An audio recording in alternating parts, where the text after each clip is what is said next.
when someone's yelling at me, instead of yelling back or just shutting down, I will pause and show the person that I care. And that's hard though. What do you do? Someone's yelling at you. It's very hard not to yell back. I think what I try to do in that moment is to get curious, not furious. Try to understand, why is this person so mad?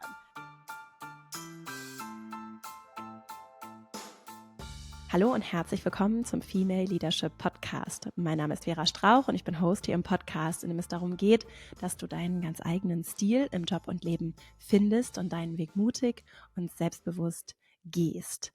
In dieser Folge geht es um radikale Offenheit, in Englisch Radical Candor. Und das ist ein sehr effektives Konzept für Zusammenarbeit mit tatsächlich großem Potenzial für Führungskräfte, aber auch für Teams, für ganze Organisationen. Und entwickelt hat es mein heutiger Gast, Kim Scott.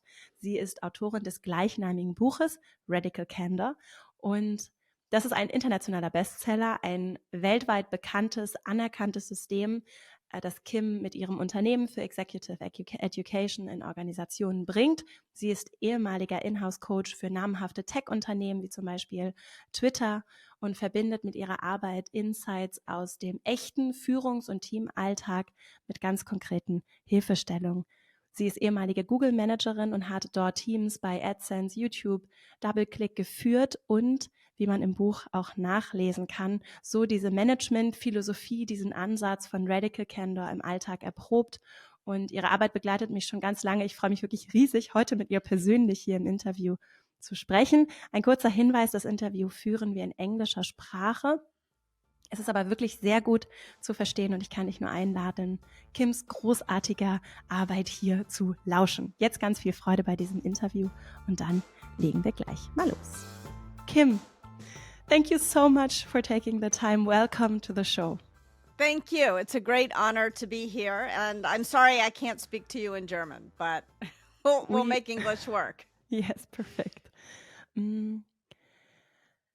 Maybe we start right at the beginning. Perfect. I mean, I follow your work for years, and the concept of radical candor and the way that you radically candidly wrote about the daily struggles at work, the struggles of being assigned a leadership role, and that really, it moved me because I felt like you understand the struggles of, wanting to be human and wanting to do a good job, but also wanting to be honest. And so it really got to me.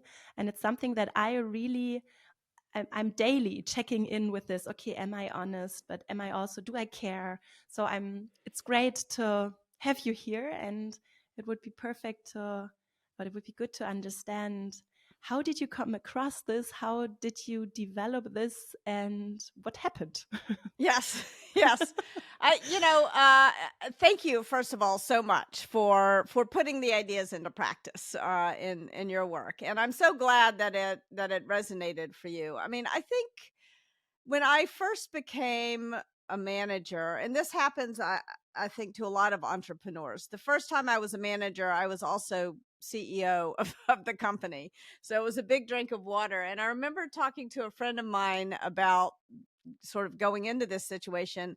And she said to me, Kim, this is going to be really hard for you because you hate the man, and now you are the man, and you're not a man. And so I think a lot of people, everyone has complicated feelings about becoming a manager. And this was, there was kind of another moment early in my career when I really started thinking about this. I came into work, I had started this software company, and I came into work, and 10 different people had emailed me the same article about how people would rather have a boss who's a total jerk but really competent than one who's really nice but incompetent. And I thought, are those my two choices? Are they sending me this because I'm a jerk or because I'm incompetent? And surely there's those are not the two choices. And so, I kind of struggled with it, figuring this out. Like I was very committed to being kind, but I wanted to win. I wanted to build great businesses. And there was a moment that startup unfortunately failed. I learned a lot the hard way, which I'll tell you so you can learn the easy way. But after that failed, I wound up taking a job at Google. And pretty soon after I joined, I had this experience that really helped me crystallize my thinking about what radical candor is. Are you ready for a long story? Yes. Okay. So I had to give a presentation to the founders and the CEO about how the AdSense business was doing. And I walked into the room, and there in one corner of the room was one of the founders on an elliptical trainer, sort of stepping away, wearing toe shoes and a bright blue spandex unitard, super tight.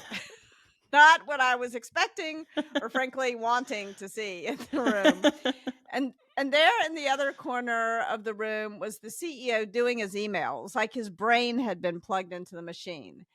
And probably like you in such a situation, I felt a little bit nervous. How was I supposed to get these people's attention? Luckily for me, the AdSense business was on fire. And when I said how many new customers we had added over the last couple of months, the CEO almost fell off his chair. What did you say? This is incredible. Do you need more marketing dollars? Do you need more engineering resources? So I'm thinking the meeting's going all right. In fact, I now believe that I'm a genius. And I walked out of the room past my boss, and I'm expecting a high five, a pat on the back. And instead, she says to me, why don't you walk back to my office with me? And I thought, oh, wow, I messed something up in there, and I'm sure I'm about to hear about it. And she began, as we were walking, not by telling me what had gone well in the meeting, not by telling me what had gone badly in the meeting, sorry, but what had gone well in the meeting. Mm-hmm. Not in the feedback sandwich. I think there's a less polite term for that. I don't know if I'm allowed to curse on your podcast. But, Yeah, you can. The shit sandwich Shit sense of the word.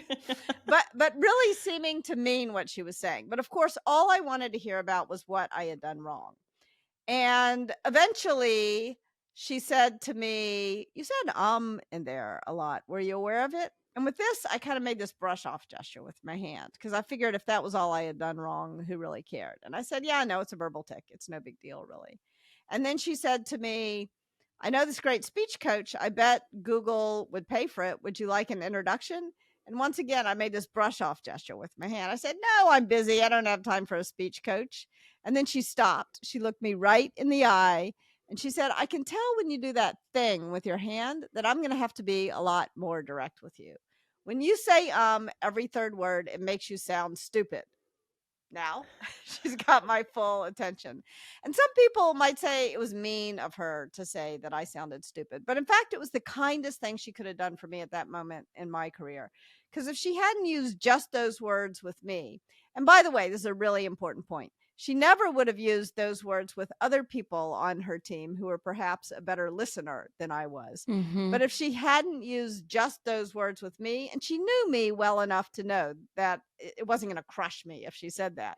Mm-hmm. If she hadn't used those words with me, I never would have gone to visit the speech coach, and I wouldn't have learned that she was not exaggerating. I literally said every third word. And this was news to me because I had been giving presentations my whole career. I had raised millions of dollars for 2 different startups giving presentations. I thought I was pretty good at it. It was almost like I suddenly realized I'd been marching through my whole career with a giant hunk of spinach between my teeth, and nobody had had the common courtesy to tell me it was there. Mm-hmm. And this really got me to thinking, first of all, why had no one told me all this time?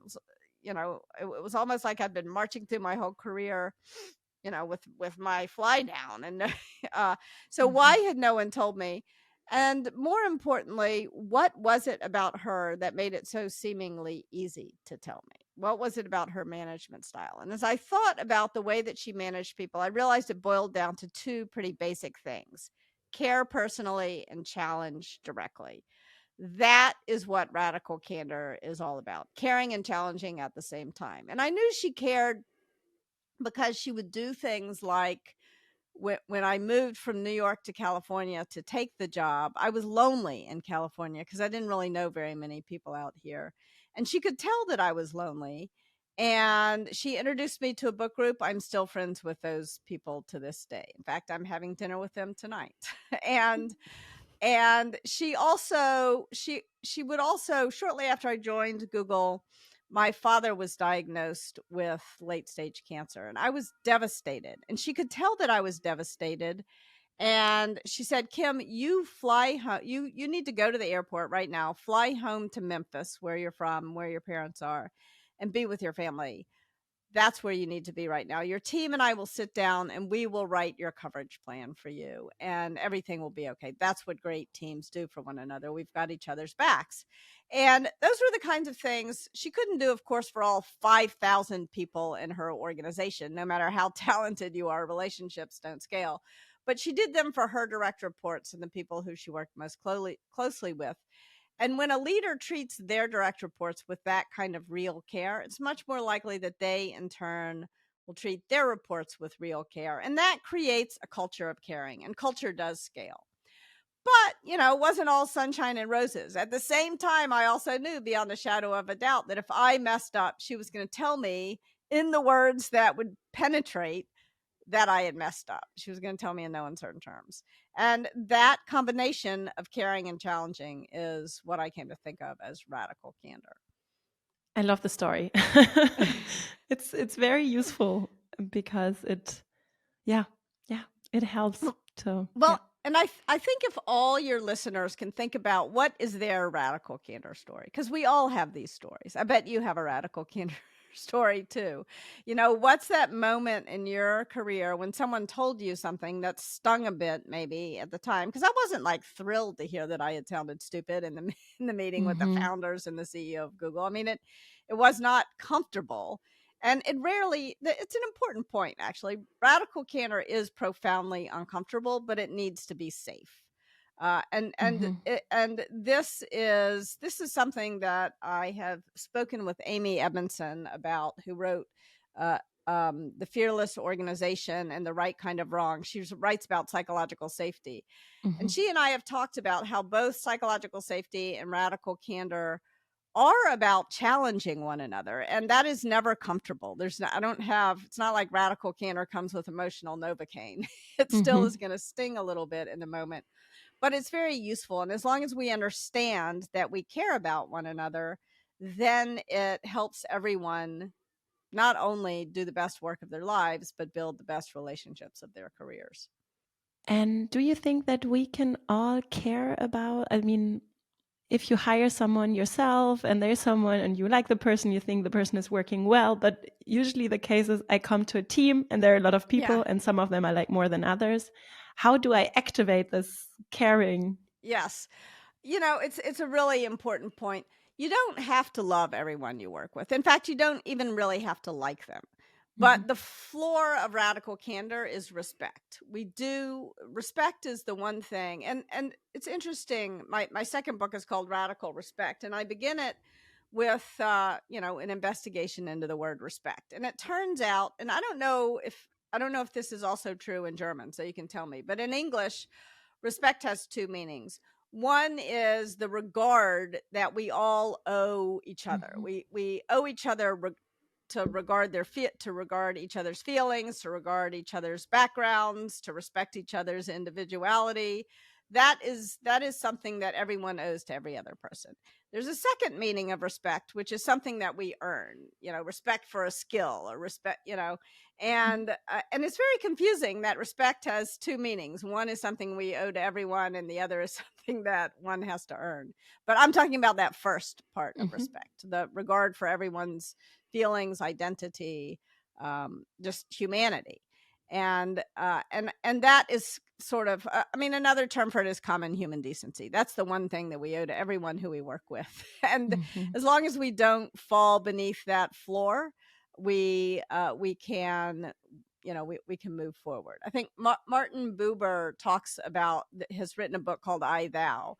And he compares sort of a relationship with a person to a relationship with a tree. So let's imagine there's a tree in your backyard, and there's a dead limb on the tree that needs pruning, and maybe so you could only focus on that limb that needs pruning, or you could take a step back and sort of look at the whole person. And I think that that's what I'm trying to talk about with radical candor is having sort of a fundamental, showing common human decency to everyone who you work with. It's interesting because it's the same in German with respect. And what comes, a concept that I like very much is eye level. I don't know if that's a Yes. word that, Yeah. and it's very interesting in the context of work, because usually you have high hierarchy in terms of competencies, which Yes. is good for teams because everyone brings something different to the table.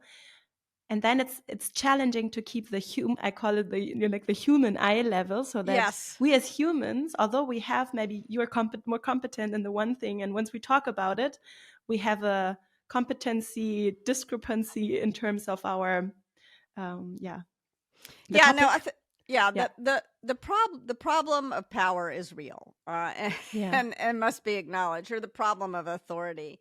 And one of the things that I say at the beginning of Radical Candor, if you want to think about what is a manager's job, I think about it in terms of several concentric circles, and at the center is you. So part of your job is to stay centered. Put your own oxygen mask on first, because if you're out of alignment, nothing else is going to work. And then the next concentric circle is the relationship that you have with each of your direct reports.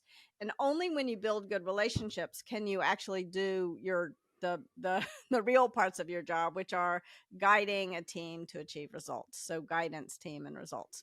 And so let's pause for a moment and think about those relationships, because they're not, when the great philosophers thought about relationships, they think about friendship. And usually the relationship between a boss and employee is not a friendship. They think about family. Usually, I mean, there are family businesses, but usually it's not a family relationship. And they think about romance, and this better not be a romantic relationship. And so, but it is still a human relationship. And it's not one that I think the philosophers have spent enough time on. And it's one that almost everyone who has a job experiences. I mean, I think everybody I know anyway has had bosses at least at some point in their career. And a good boss can be a wonderful thing, and great work can be a wonderful thing, and a bad boss can be a real source of trauma. But bad bosses cause sleep deprivation, insomnia. I knew someone who was breaking out into hives. There's evidence that when you get bullied by your boss, you're more apt to have a heart attack. I mean, it's not only emotional, real physical trauma from. And so let's spend some time thinking about what is a good relationship between a manager and a direct report look like. And I think one of the things that managers need to do is realize that they need to try to get on a level playing field at a certain level. If they have positional authority, they need to lay it down and get at eye level, as you say, so that you're having real conversations with this person, so that you're soliciting feedback, and so that your power doesn't mean that they're afraid to give you that feedback. So you've got to lay it down. And I also would say, if you don't have power in the situation, if you're the employee, stepping up and getting at eye level with your manager can be one of the best things you can do to grow in your career. The people I know who've been most successful do not play beta dog with their their managers. They step up, and they will challenge them respectfully, but they will and they will also solicit feedback from their managers. They're not so afraid of getting feedback from their managers that they don't take the time to know what their managers are thinking. It's very interesting. It's also from a theater perspective, because in theater, and it's so interesting with the word of respect and status, because you have this high status, and it's such a tricky field to navigate, because you don't want to be too high in terms of your status and then looking down on someone, but you don't want to make yourself small. And since you're in a dynamic with the other ones, both sides, as you say, have influence on what's happening in the dynamic and in the situation, and that gives both sides power and responsibility. Yeah. It's interesting. I've done a lot of work with Second City, the improv theater based out of Chicago. In fact, we made a Radical Candor sitcom. It's called The Feedback Loop. And so it's 5-10 minute shorts. You can take the class. It's like feedback training, but it feels more like a sitcom. It's funny. There's actors. We wrote the script. And one of the things that we talked about as we were developing this course is an exercise that Second City often does called status. And it's about learning how to pick it up when you need to and lay it down when you need to. And one of the exercises that they would do with actors is they would go into a restaurant in the business district, and they would ask the actors to look at all the tables and figure out who the boss at the table was. Mhm. And it was usually immediately obvious. Just so like everybody else was nodding, that was like laying their power down, kind of submitting, and the Mhm. boss was sort of speaking too much. And and once you can identify the body language of status and learn how to lay your authority down when you have it and pick it up when you don't, then we Yeah. can get back on that level playing field and build Yeah. real human relationships. Way easier said than done. I want to acknowledge that. Yeah, it is. And it's so interesting to have clues in terms of how to use your body language, because that's something physical and something you can do and remember, and maybe take down the nodding or maybe start nodding Yes. whenever you are, and you understand what's happening right now and are at least aware of the dynamic for a start. Yeah. Yeah. Yes. So interesting. Back to radical candor. Okay. In terms of toxic company cultures, because I think you describe it as the antidote to toxic company cultures. Yes. Yes. What do you mean by that? So if we sort of described what radical candor is. Radical candor is what happens when everyone is caring personally and challenging directly, or two people in a relationship. But as a culture, as a general rule, if someone has a problem with someone, they'll go talk to them directly. They won't talk about them behind their back. There won't be the meeting after the meeting. So let's identify the behaviors, and these are mistakes that we all make multiple times a day. So let's sort of break it down into like a simple 2x2 grid. On the vertical axis is care personally. On the horizontal axis is challenge directly. Sometimes all of us remember to challenge directly, but we forget to show that we care personally. And then we're in that bottom right-hand quadrant. And that's what I call obnoxious aggression. In the first draft of the book, I called that the asshole quadrant because it seemed, I don't know, more direct. But I stopped doing that for a really important reason. I found that when I did that, people would use this framework to start writing names in boxes. And I beg of you, don't use this framework that way. This is not another Myers-Briggs personality test. Mm-hmm. Use this framework like a compass to guide specific conversations with specific people to a better place. Now, obnoxious aggression is a big problem. It's a problem because it hurts people. It's a problem also because it's inefficient. If I am a jerk to you, Vera, then you're going to go into fight or flight mode, and then you cannot hear a word that I am saying. And so I'm wasting my breath. So it's harmful to others. It's inefficient. It doesn't benefit the person who's being obnoxiously aggressive. But there's also a more subtle problem, I think, with obnoxious aggression, because I don't know about you, but for me, when I realize I've acted like a jerk, it's not my instinct to go the right way on care personally. Instead, it's my instinct to go the wrong way on challenge directly. Oh, it's no big deal. I didn't mean it, but it is a big deal. And I did mean it. That's why I just said it, and then I wind up in the worst place of all, manipulative insincerity. That's where sort of passive aggressive behavior, political behavior comes in. If obnoxious aggression is front stabbing, manipulative insincerity is backstabbing. And these are things, unfortunately, that happen all the time at work and in all relationships. And if you watch TV shows about workplace drama, you're going to see a bunch of episodes about obnoxious aggression and manipulative insincerity, because that's where the drama happens. But these are not actually our most common mistakes. By far and away, the most common mistake at work and really in any relationship is what happens when we do remember to show that we care personally. Because you know what? The vast majority of people are actually pretty kind, nice people. So we do remember to show that we care personally, but we're so worried about not hurting someone's feelings that we fail to tell them something they'd be better off knowing in the long run. And that is what I call ruinous empathy. And that's the mistake that I'm really trying to help people correct, because it's the most common mistake. And because if you don't get out of ruinous empathy, there's kind of there's a hero's journey to manipulative insincerity.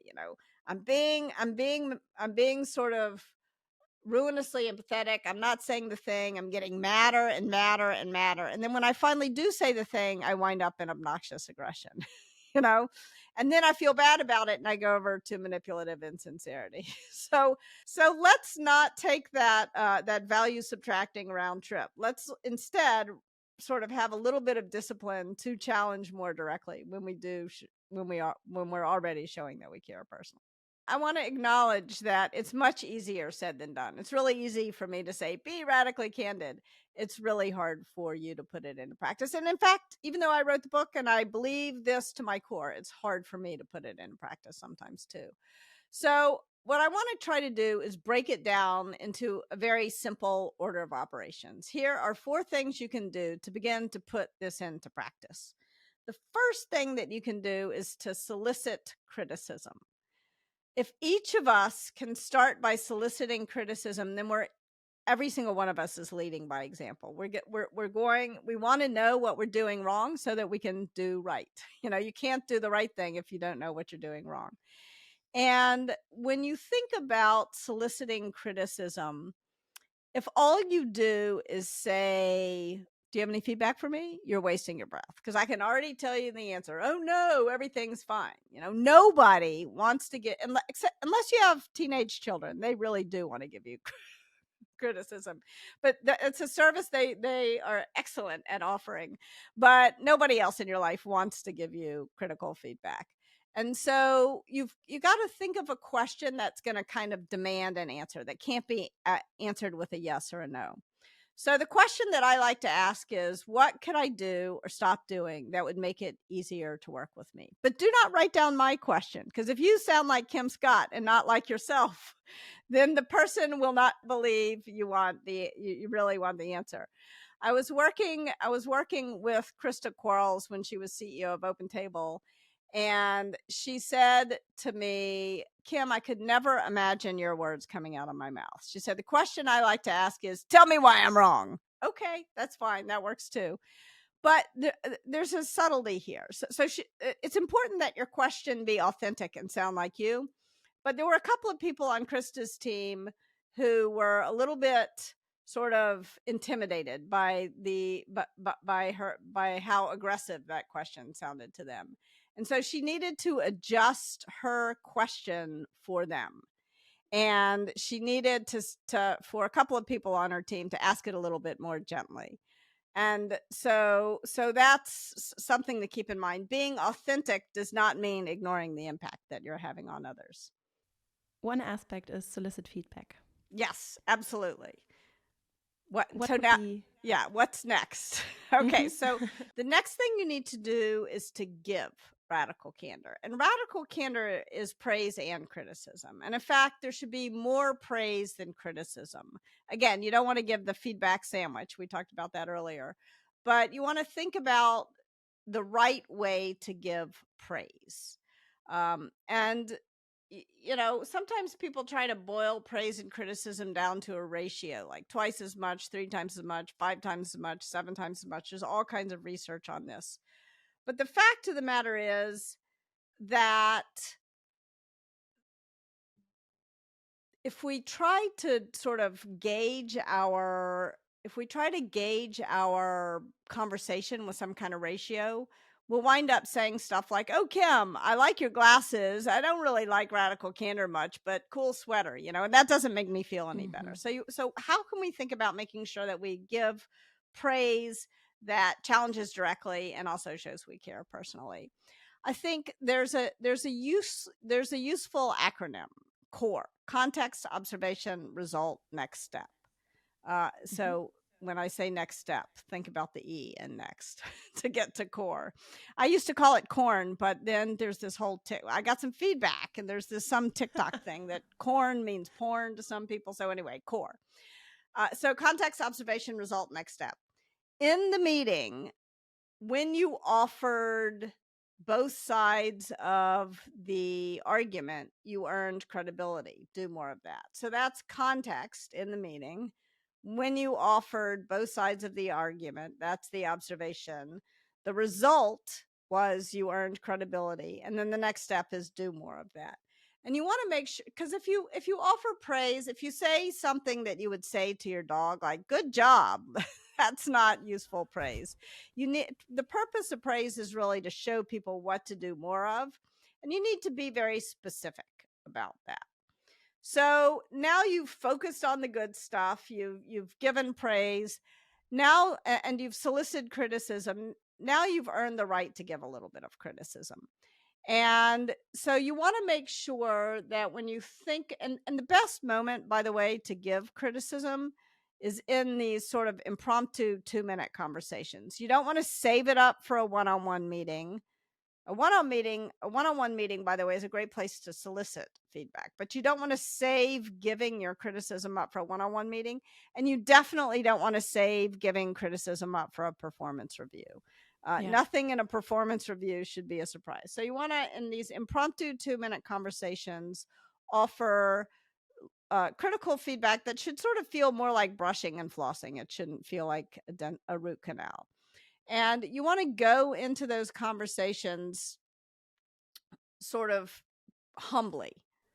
You may not be right, and that's okay. Omniscience is not a requirement to offer someone some criticism, but you want to be open to being proved that you're wrong.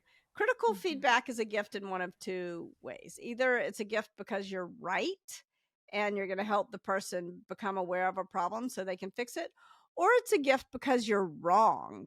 And only by sharing what you really think do you give the other person the opportunity to explain to you that you're wrong. So you want to go in humbly and ready to have a real conversation. I call it candor and not truth. Because if you charge into someone's room and you say, I'm going to tell you the truth, you're kind of implying like, I've got a pipeline to God and you don't know anything. And that's not a great way to start a conversation. So you want to make sure that you're being humble, that you're stating your intention to be helpful. The purpose of offering someone criticism is not to look smart or to kick them in the shins or something like that. The purpose is to help them do better. So humble, helpful, you want to offer criticism right away. If the purpose of criticism is to help people know what to do less of, why wait? So you want to do it immediately. There are, of course, exceptions. If you are so angry that you're going to say it badly, you may want to wait until until you're back in control of your emotions.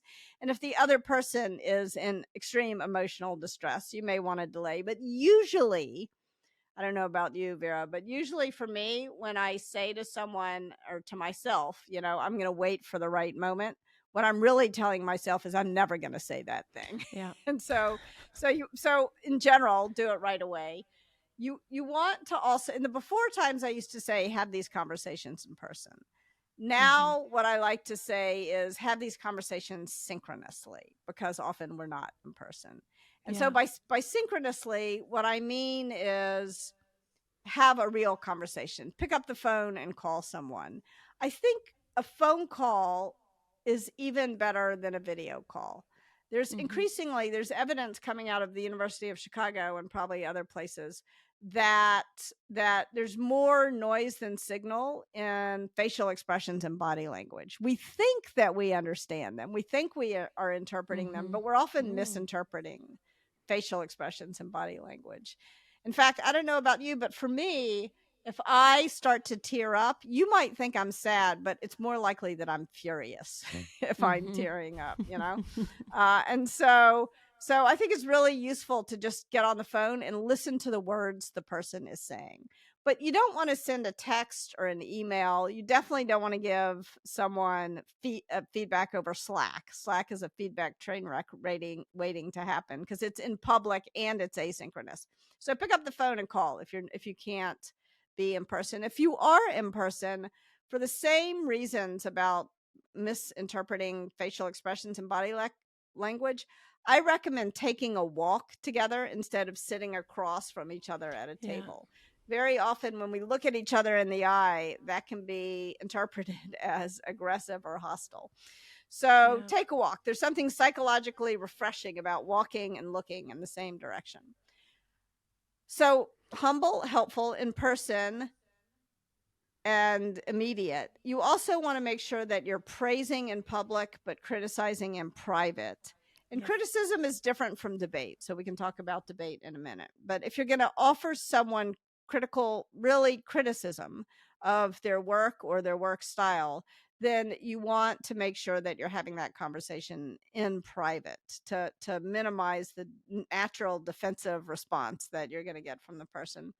And last but not least, you don't want to give someone criticism about their personality. So that core framework that you used for praise, you can also use it for criticism. Context, observation, result, next step. If we go back to that story, my boss said in the meeting, when you said every third word, so in the meeting was the context. When you said every third word is the observation.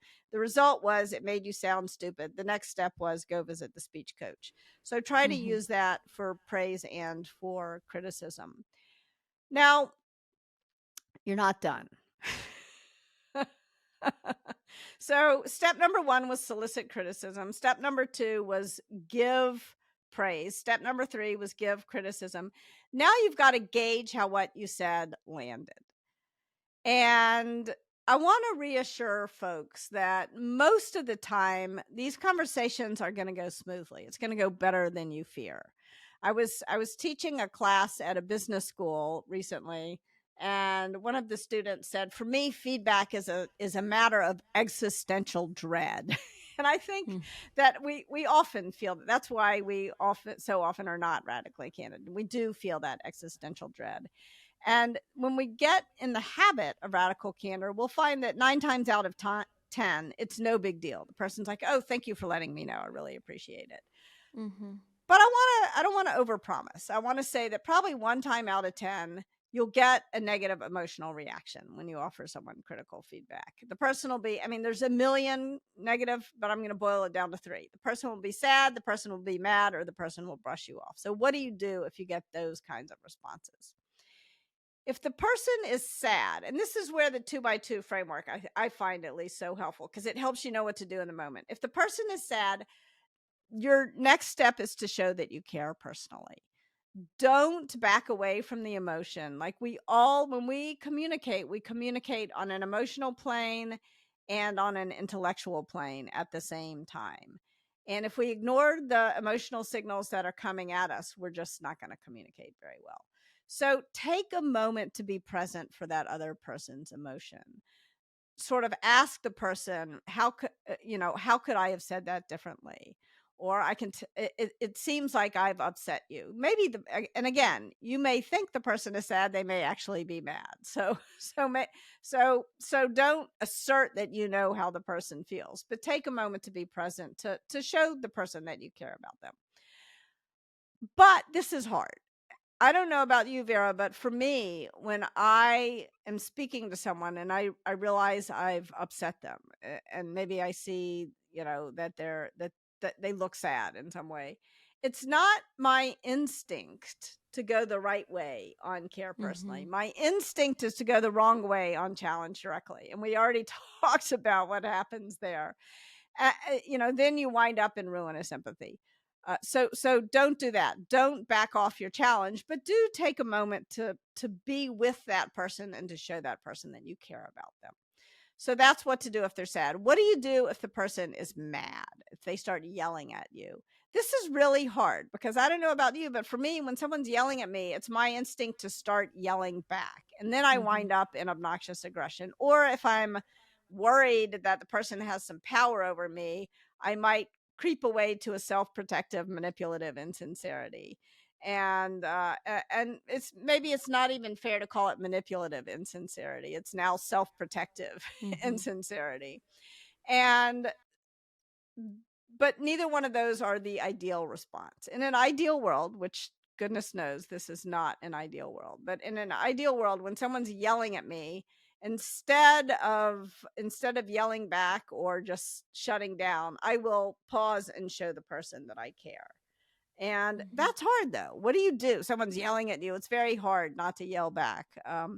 I think what I try to do in that moment is to get curious, not furious. Try to understand, why is this person so mad? So what are some things you can do if the person who you're trying, let's assume that your intentions are good, you're trying to give this person a gift, and now they're either crying or yelling at you. I statements are very helpful in this moment. I don't think I said that quite the right way. How could I have said that better? Ask this person what you could have done differently. And I just beg people to eliminate the phrase "don't take it personally" from their vocabularies because we spend more time than in just about any other aspect of our life at work. And when it doesn't go well, it can feel like a gut punch. And that doesn't mean we're unprofessional. It just means we care about our work, and that's all for the good. So really try to just be present with those emotions. Now, those emotions actually are the things that happen less often. What will happen more often once you offer someone some radical candor, again, mostly they'll say thank you. They'll get it. They'll say thank you. It'll help you improve your relationship. But sometimes people will do to you what I did to my boss, and you've worked up your courage to say the thing, and then they just brush you off. Oh, it's no big deal, or they'll get defensive. And this is your cue to move out further on the challenge directly dimension. And that is pretty hard. If we go back to that story, my boss didn't start out by saying, when you say every third word, it makes you sound. She started off by saying, first of all, by telling me what I had done well, by giving me praise. And then by saying, you said a lot in there. Were you aware of it?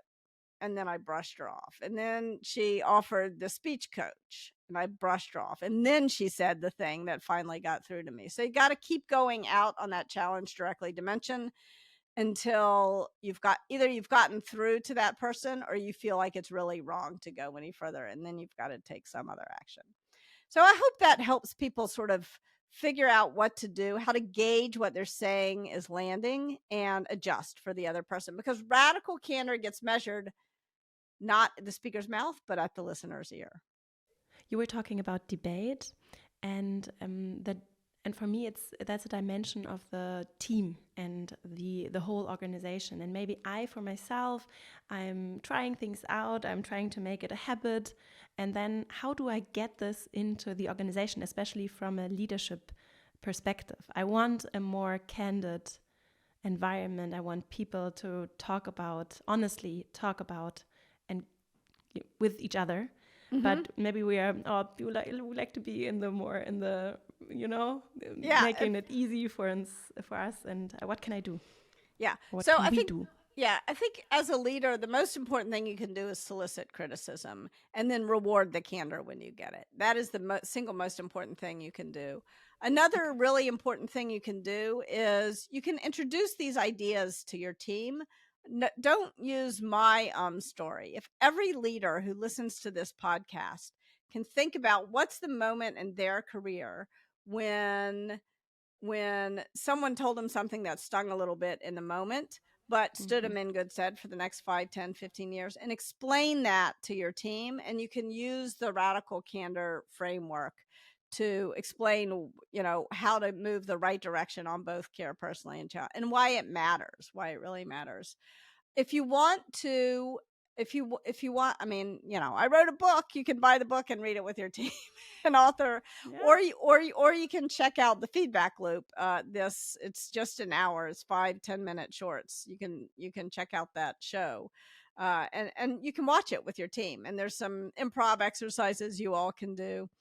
But I think the more leaders can begin by just soliciting criticism, being open to it, rewarding it, and also sharing, making themselves vulnerable. It's another good way to lay your power down as a leader.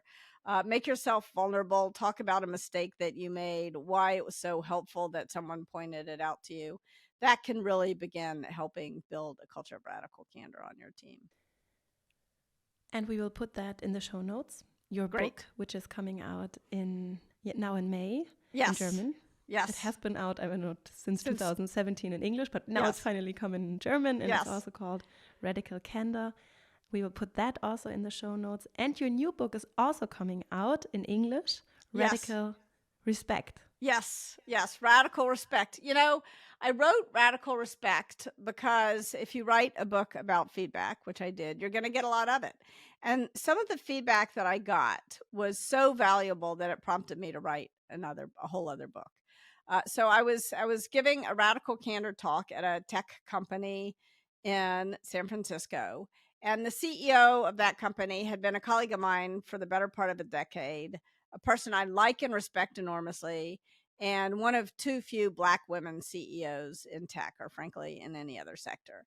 And when I finished giving the talk, she pulled me aside and she said, "Kim, I'm really excited to roll out Radical Candor. I think it's going to help me build the kind of culture I want, but I got to tell you, it's much harder for me to roll it out than it is for you." And she went on to explain to me that as soon as she would offer anyone even the most gentle, compassionate criticism, she would get slimed with the angry Black woman stereotype. And I knew this was true, and I knew how unfair it was because she's one of the most cheerful, pleasant people I've ever worked with in my career. And as soon as she said it to me, I had 4 revelations at the same time. The first was that I had failed to be the kind of colleague that I imagined myself to be. I had failed to be an upstander for her. I had failed even to notice the extent to which she had to show up unfailingly cheerful and pleasant in every meeting. The second thing that I realized was that not only had I been sort of in denial about the kinds of things that were happening to her as a Black woman in the workplace, I had also been in denial about the kinds of things that were happening to me as a white woman in the workplace. Kind of hard for the author of a book called Radical Candor to admit that I was pretending a whole host of things were not happening that were in fact happening. But I think that part of what was going on for me was that I never wanted to think of myself as a victim. But even less than wanting to think of myself as a victim, did I want to think of myself as the culprit. And so I had been most deeply in denial about the ways in which I had caused harm in the workplace to other people, the ways I had allowed my biases, I had not become aware of my unconscious biases. I had not questioned even some prejudices. I had sometimes bullied people. And if I said earlier, you can't do right if you don't know what you're doing wrong. So I had to come out of denial about the times in my career when I had been a culprit. And last but not least, as a leader, I realized I imagined I was creating these BS-free zones where toxic behaviors wouldn't happen, but I had allowed them to happen because I had been in denial about them. And that was what prompted me to write Radical Respect and to come up with things that each of us can do, because we all have a role to play in fixing these problems. What can we do as leaders to create better workplaces, more respectful workplaces? What can we do as upstanders? I think nobody wants to be the silent bystander, and yet too often we are. What can we do when we have harmed someone? Maybe we didn't mean to harm someone, but how can we make amends? How can we become part of the solution, not part of the problem?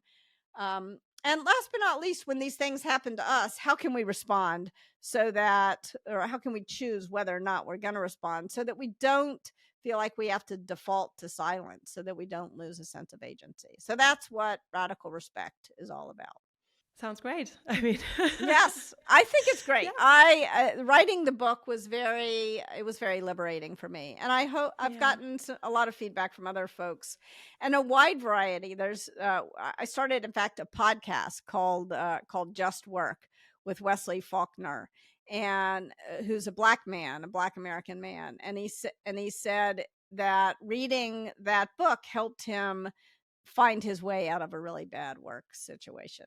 So the hope is that we can all build solidarity. All of the people who are committed to creating a better, more fair, more reasonable, more just workplace should be together in solidarity in this.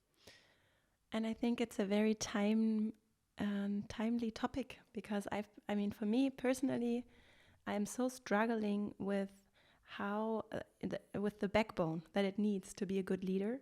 Yes. And I recently read the quote from Maria Montessori. I don't know if you know Yes. this pedagogics, yeah. So, and she speaks about how peace is there's education is for educating for peace, how that's the thing that we need to do, and politics is just for handling what's happening, but the peace comes from education, and coming from this peace, we need those people in power to be most concerned with peace. Yes. And most of the people want peace. Yes. And so I see all these old narratives of everything is a fight and stuff. And I'm just like, no, it's not. But if certain people think it is, it's a big problem for all of us. Yeah. Yes. So I love it. I'm definitely going to read it. We put it in the show notes. Amazing. Thank you. Thank you so much, Kim, for your work and for this interview and just everything and the whole vibe here. It's a pleasure to talk to you, really. And it feels like you really practice what you preach. So I try. It's Vera, it's a good thing. Thank you. Thank you. Thank you for your leadership. Thank you for your podcast. And thank you for having me. I really loved the conversation with you. Ich hoffe sehr, dass du für dich etwas mitnehmen kannst aus diesem Interview. Ich bin mir sogar ziemlich sicher, denn es gibt wenig Konzepte und auch so Ansätze, die so konkret und gleichzeitig so auch mächtig sein können, wie diese Herangehensweise von Kim Scott und auch ihre Impulse.